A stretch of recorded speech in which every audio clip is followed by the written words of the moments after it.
Cubaan membawa adun DAP keluar parti. Kopi Vosian, Izo Irita Shajonis Mijol, Mempadio Zurut BTTV Surup BT.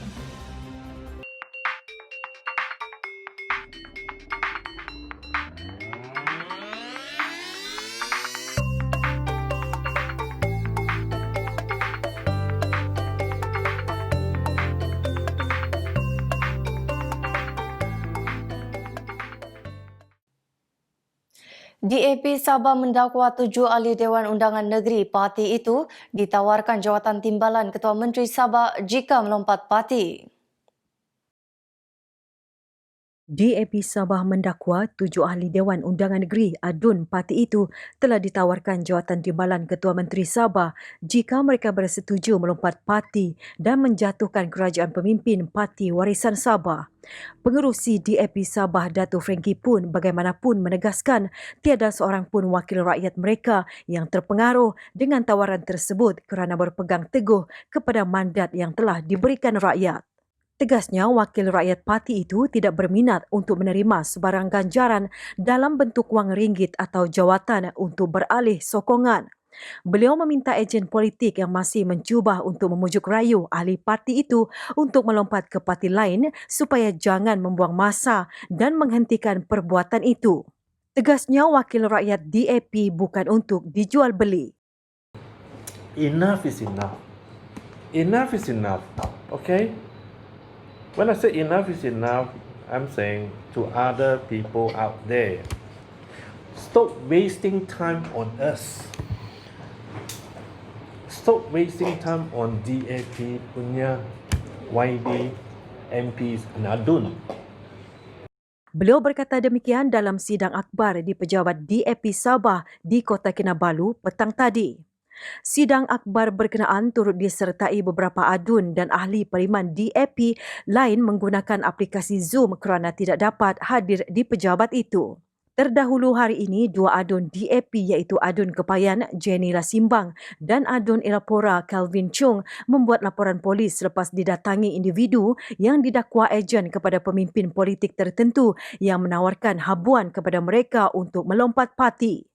3 lelaki datang ke rumah Jenny di Penampang semalam, manakala seorang lelaki berada di rumah Calvin pagi ini.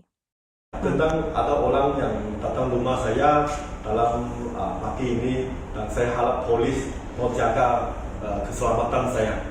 Itu yang penting lah. Dan harap yang lain-lain punya ejen ke atau yang politik punya orang-orang kaki tangan ke, jangan datang rumah saya, jangan kacau saya. Kalau saya minat, saya akan jumpa bersama. Kalau saya minat, saya akan jumpa Muhyiddin. Sekarang saya tidak minat, jangan datang kacau saya lagi. Dalam sidang akbar itu, Adun Luyang Jin Jefung dan Adun Likas Tan Lifat turut mengakui mereka juga ditawarkan jawatan timbalan Ketua Menteri Sabah oleh ejen pemimpin politik berkenaan.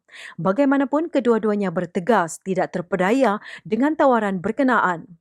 Menurut Fung, Adun Elapora Calvin Chong dan Adun Sri Tanjung Jimmy Wong turut ditawarkan jawatan sama, jadi ada berapa jawatan timbalan Ketua Menteri sebenarnya. Kalau dia banyak position untuk DCM pun cantik jugalah. Tapi of course we decline the offer. And of course about the amount, to me, I mean my personal experience, dia panggil saya buat tawaran berapa saya mau. Of course I say I'm not interested lah. Dan juga apa yang saya nakkan maupun dalam bentuk cash ataupun bentuk apa-apalah. So saya boleh terus jumpa Tan Sri Muhyiddin. Itu yang proxy itu katakan dan saya tidak percayalah, of course lah. I don't think there's he can direct link to Tan Sri, the Prime Minister. So that's how he told me lah. Because of my position. Who's this person? He's a Chinese guy. He's a young Chinese guy. I think it's just I don't know him. He just told me that because of my position, I'm already the minister, so I have the direct line to Tan Sri Muhyiddin lah. But of course, I am not stupid lah. I don't subscribe to that kind of nonsense lah.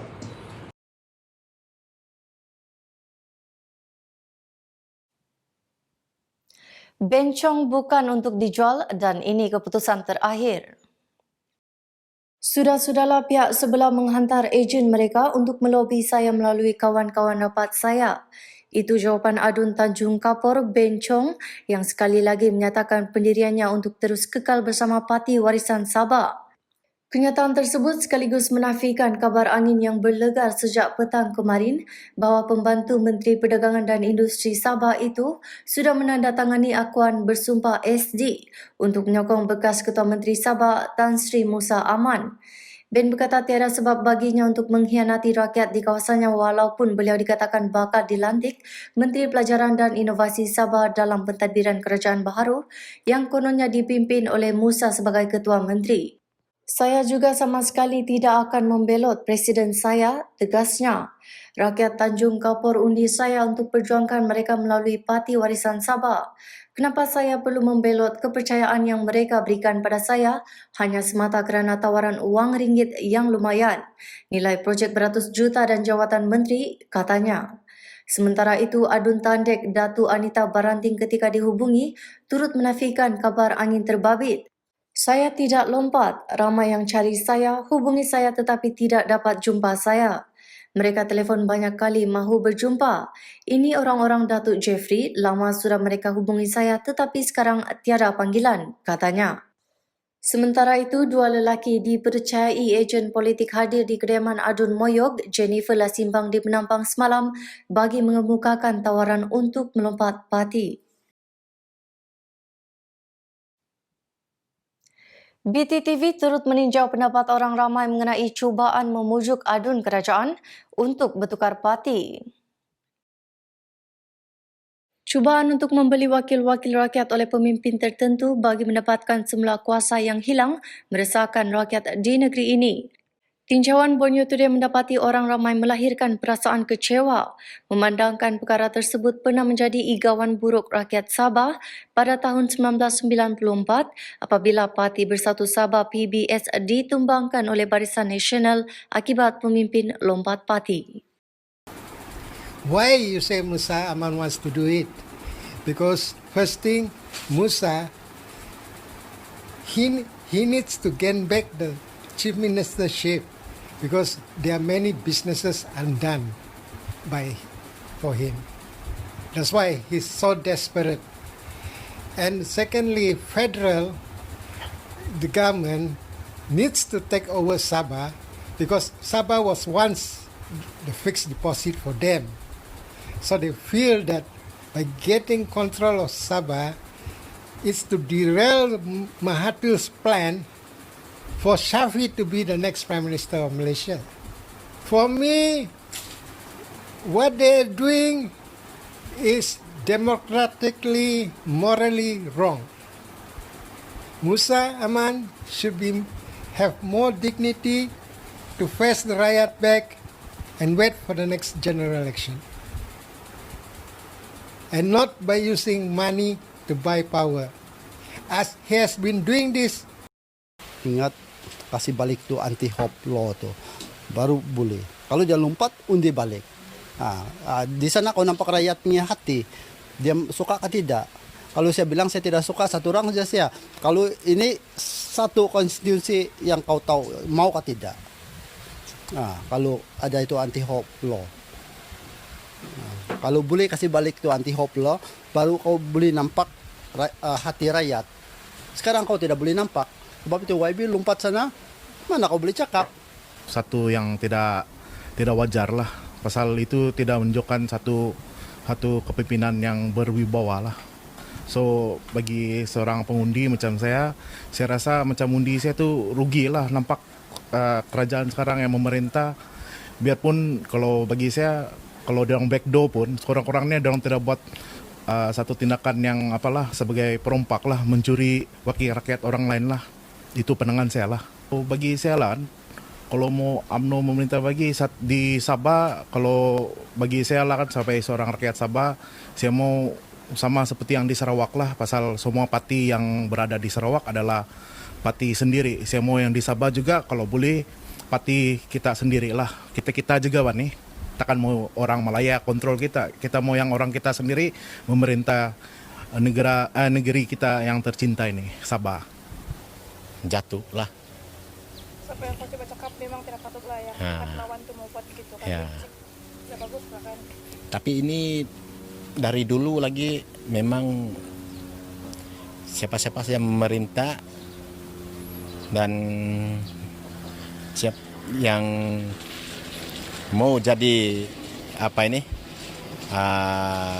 macam pembelot lah. Nah itu dari zaman siap PBS lah, dulu lagi lah. Ini politik di sini memang orang paham lah. Nah itulah pandangan saya. Saya tidak setuju sebab ada wakil, ada pihak untuk memancing wakil rakyat. Kenyataan Ahli Parlimen Pasir Salak Datuk Seri Tajuddin Abdul Rahman berhubung negara Malaysia sebagai tanah Melayu pada Isnin lalu adalah tidak bertepatan dari segi fakta sejarah.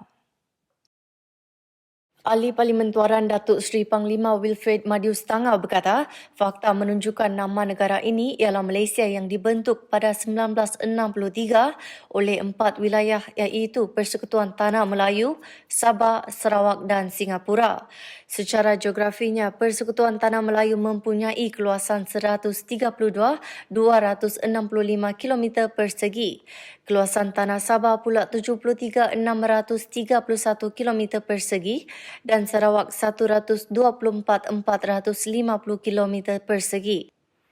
Ini menjadikan jumlah keseluruhan keluasan Sabah dan Sarawak jika digabungkan adalah 198,81 km persegi bersamaan 60% daripada keluasan seluruh tanah Malaysia. Katanya keluasan semenanjung Malaysia hanya 40% sekaligus ini sebenarnya tanah besar Malaysia. Dengan lain perkataan, 60% tanah negara baru Malaysia ini adalah Sabah dan Sarawak. Dan Persekutuan Tanah Melayu hanyalah 40%. Jadi Sabah dan Sarawak ini adalah tanah besar Malaysia. Tanah besar Malaysia. Kalau yang berhormat Pasir Salak mengatakan bahwa Malaysia ini tanah Melayu, saya ingat ini adalah disebabkan pemikiran beliau masih lagi berpikir tentang Persekutuan Tanah Melayu. Dan dia bukan berpikiran Malaysia. Sebagai ahli parlimen daripada Sabah, saya menyangkal sekeras-kerasnya kenyataan beliau. Sebab dia mengelirukan, dia fakta tidak betul, secara sejarahnya tidak betul, dan sangat berbahaya dalam usaha kita untuk membina sebuah negara bangsa Malaysia yang bersatu padu seperti mana yang dicita-citakan dalam shared prosperity. Madius berkata demikian dalam sidang media di Parlimen hari ini. Pengarah Jabatan Pendidikan Negeri Sabah Dr. Misrin Radin berkata, tiada surat perkeliling bertulis yang dikeluarkan bagi melarang mana-mana pemimpin Sabah memasuki kawasan sekolah. Namun terdapat peraturan meminta pihak luar yang bukan bertugas di sekolah untuk memohon kebenaran jawatan pendidikan sebelum masuk ke kawasan sekolah. Tujuan dia itu ialah untuk keselamatan warga kita lah, sebab kita tidak tahu kan siapa yang mau masuk itu. Kami banyak meluluskan kebenaran masuk ke sekolah, terutama yang juru jual pun diorang kena mohon juga. Juru jual yang memberi motivasi, memberi ceramah-ceramah motivasi kepada murid pun kena mohon kebenaran. Beliau ditemui semasa lawatan ke Sekolah Rendah Kebangsaan Aloysius di Penampang pagi tadi. Dr. Misrin mengulas isu pemimpin Sabah yang tidak dibenarkan masuk ke kawasan sekolah bagi menyampaikan bantuan peralatan perubatan COVID-19. Menteri Belia dan Sukan Fung Zinse hampir dilarang masuk ke kawasan sekolah jenis kebangsaan Shantau Likas pagi tadi. Lawatan Fung ke sekolah itu adalah bagi menyampaikan bantuan cecair pembasmi kuman. Menurut Fong, pihak sekolah memaklumkan arahan melarangnya masuk ke kawasan sekolah pagi tadi dibuat oleh Jabatan Pendidikan Negeri Sabah. Namun beliau tidak menyalahkan pihak sekolah kerana ini bukan salah mereka dan pihak sekolah tidak akan dihukum. Sebaliknya, bantuan kepada sekolah akan diteruskan. Dalam perkembangan lain, Dr. Misrin berkata tiada sebarang arahan dikeluarkan Jabatan Pendidikan Negeri Sabah bagi mewajibkan pihak sekolah meminta ibu bapa menderma pelitup muka untuk kegunaan sekolah. Katanya, berdasarkan prosedur operasi standard SOP, penggunaan pelitup muka di sekolah hanya digalakkan, bukan diwajibkan.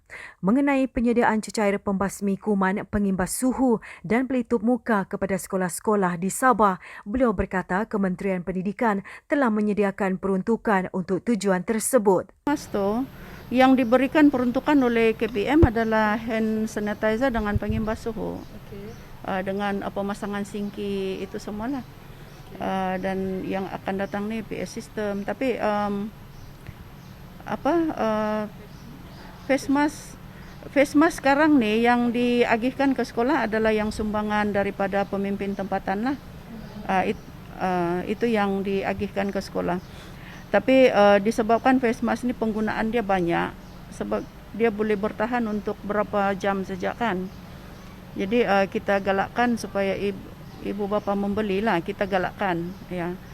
Berkaitan dengan pematuhan SOP bagi murid tahun 1 hingga 4 pula, Dr. Misrin berkata berdasarkan lawatan keempat sekolah rendah sekitar Penampang, kesemua sekolah mematuhi SOP dan penjarakan meja yang ditetapkan Kementerian Pendidikan. Katanya seramai 195,663 orang murid tahun 1 hingga 4 memulakan sesi persekolahan hari ini di seluruh Sabah. Untuk hari ini, purata kehadiran murid mencecah 80% dan ke atas. Tambahnya, hanya Sekolah Kebangsaan Daingin Kimanis yang belum memulakan sesi persekolahan kerana terjejas teruk akibat banjir hujung bulan lalu. Sekolah itu akan memulakan sesi persekolahan pada 3 Ogos ini. Bermula minggu ini, Polis Kota Kinabalu akan bertindak lebih tegas ke atas mereka yang ingkar di sepanjang Perintah Kawalan Pergerakan Pemulihan PKPP. Bermula minggu ini, Polis Kota Kinabalu akan bertindak lebih tegas dengan menahan dan mengeluarkan kompaun ke atas mereka yang ingkar dengan peraturan dan prosedur operasi standard SOP ditetapkan di sepanjang Perintah Kawalan Pergerakan Pemulihan PKPP. Ketua Polis Daerah Kota Kinabalu, SCP Habibi Manjiji berkata, 2 pasukan pemantau dari setiap 9 balai polis dalam kawasan takbiran Ibu Pejabat Polis Daerah Kota Kinabalu termasuk di Luyang, Manggatal, Alam Mesra, Lapangan Terbang Antarabangsa Kota Kinabalu diaktifkan semula. Pasukan itu diarah untuk meneruskan pemantauan di kalangan orang ramai di sepanjang tempoh PKPP. Jadi 2 tim dalam tempoh PKP pemulihan ini kita nampak pematuhan tu sudah agak longgar di kalangan masyarakat Kota Kinabalu. Jadi bermula minggu ini saya telah menetapkan tim pemantau ni akan membuat tangkapan dan akan menjalankan kompaun seperti mana yang kita telah buat pada masa PKP bersyarat sebelum ini. Jadi ini saya lakukan bagi ingatkan kepada masyarakat supaya masyarakat ikut patuhi SOP seperti mana PKP bersyarat atau diperketat yang sebelum ini. Jadi untuk itu saya menasihatkan masyarakat Kota Kinabalu agar sentiasa beringat. Jadi pihak polis sekarang mengambil tanggungjawab untuk mengambil tindakan yang agak ketat lagi. Antara kesalahan yang boleh ditangkap dan dikenakan kompaun adalah berkaitan penjarakan sosial. Saya akan aktifkan tim pemantauan saya seperti sebelum ini, yang mana pemantauan saya setiap balai saya telah jadikan 2 tim, 2 pegawai 10 anggota, iaitu 1 tim 1 pegawai 5 anggota untuk membuat pemantauan. Maksudnya pemantauan di sini untuk memastikan masyarakat mengikuti SOP yang telah ditetapkan.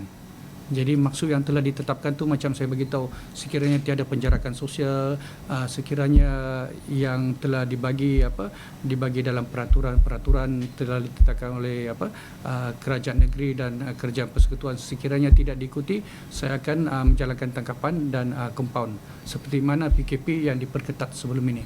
Undang-undang itu tetap berjalan.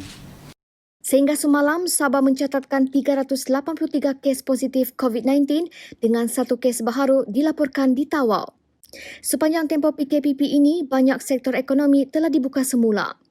Kerajaan negeri juga telah membenarkan aktiviti sukan berpasukan seperti bola sepak, bola keranjang dan rugby. Habibie ditemui selepas melakukan tinjauan pematuhan SOP di hari pertama persekolahan bagi murid tahun 1, 2, 3 dan 4 di Sekolah Kebangsaan SK Srigaya, Kota Kinabalu pagi tadi. Mengenai pematuhan SOP di kesemua 19 sekolah menengah dan 34 sekolah rendah di daerah Kota Kinabalu setakat ini yang melibatkan kira-kira 67,000 pelajar, Habibie berkata ia berada pada tahap amat baik. So far, pemantauan yang dibuat oleh pihak IPD Kota Kinabalu semenjak dibuka sekolah pada hari pertama sehingga kini, boleh katakan pemantauan yang dipatuhi oleh semua murid mencapai tahap yang amat baik, di tahap terbaik. Sebab ini kerjasama di antara masyarakat, ibu bapa dan khasnya pihak Kementerian Pendidikan dan pihak sekolah itu sendiri. Katanya 2 anggota polis berperanan sebagai pegawai perhubungan sekolah dengan sekurang-kurangnya berpangkat inspektor dan kopral di setiap sekolah di Kota Kinabalu bagi memastikan pematuhan SOP. Pada masa sama, aspek jenayah dan disiplin pelajar akan turut dipantau. Sementara itu, SK Srigaya mengambil inisiatif memberi penerangan secukupnya mengenai langkah keselamatan yang diambil di sekolah kepada ibu bapa yang masih bimbang untuk menghantar anak mereka ke sekolah. Kehadiran murid ke SK Srigaya hari ini hanya 799 daripada 975 murid tahun 1, 2, 3 dan 4. Ada ibu bapa yang menghantar surat memohon tambahan cuti. Kita daripada tahun 5 hingga tahun 6 yang bermula 15 Julai itu, kita sudah mula dapat surat-surat permakluman sahaja. Supaya anak-anak mereka diberi tempoh untuk tidak datang ke sekolah dengan alasan menunggulah bila redanya tu COVID-19 ni kan.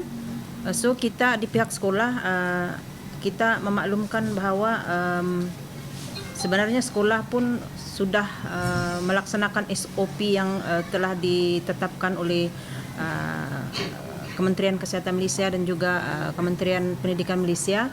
Kita ikut SOP itu supaya mengurangkan kerisauan ibu bapa ni supaya hantarlah anak-anak ke sekolah. Pihak PABG juga mengambil maklum tentang beberapa ibu bapa yang tidak menghantar kerana mungkin kerisauan dengan pandemik COVID-19, tapi dengan pendekatan oleh PABG telah berbincang dengan beberapa ibu bapa juga kita memberi penerangan yang kita akan mengikuti SOP yang telah ditetapkan. Pelajar pula teruja untuk memulakan sesi persekolahan setelah bercuti hampir 4 bulan. How was your school for the first day? Excited And want to meet teacher and friends. you are in year what? For the LP1, So who you met today? my friend and teacher. Are you happy? Yes, Why? because want to learn and play with friends. Okay. Boleh lah, tapi social distancing kadang-kadang ada juga yang tak ikut lah. Jadi macam kenapa kamu tak ikut? Padahal nanti kamu yang terkena kan virus tu. Jadi kalau boleh murid-murid ni mesti realize lah untuk social distancing. So tahun 1 kan susah dikawal sikit kan. Jadi dia macam tahun 1 ni dia macam kena explain, kena kasih ingat sikit supaya dorang realize untuk berlatih social distancing.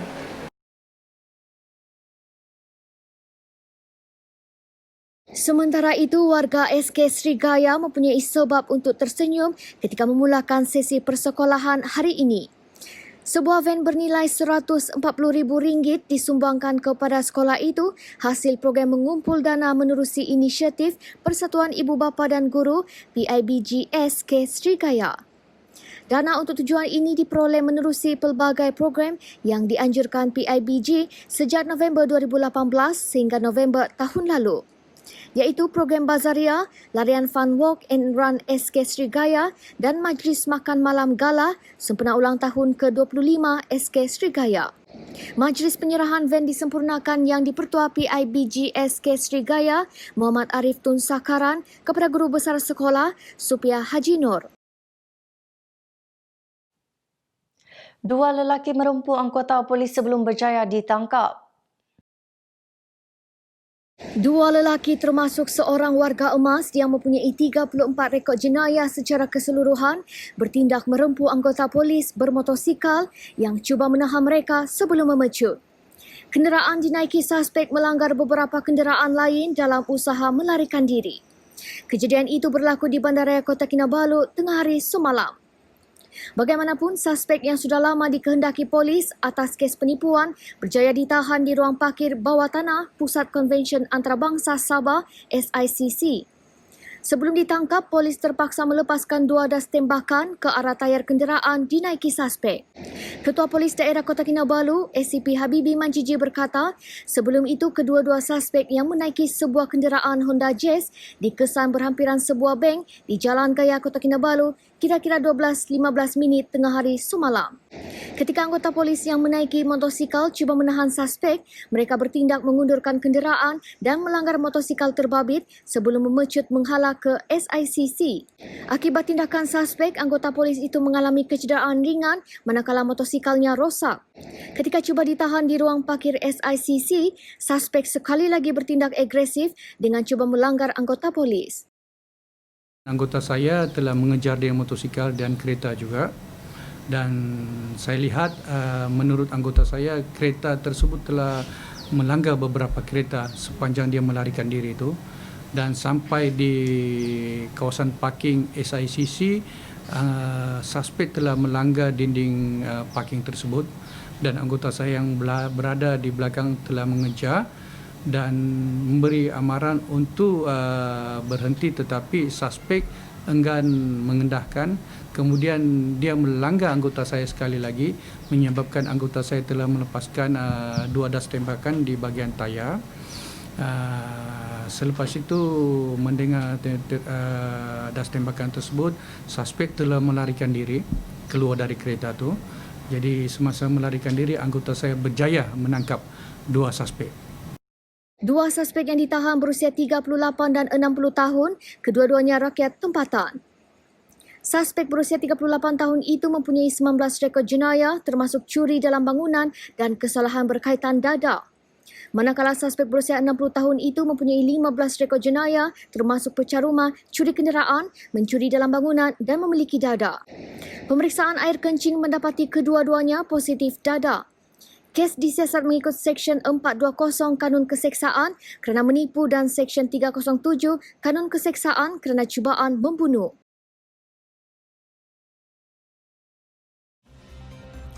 Kota Hwadan, Misomo Tokovago.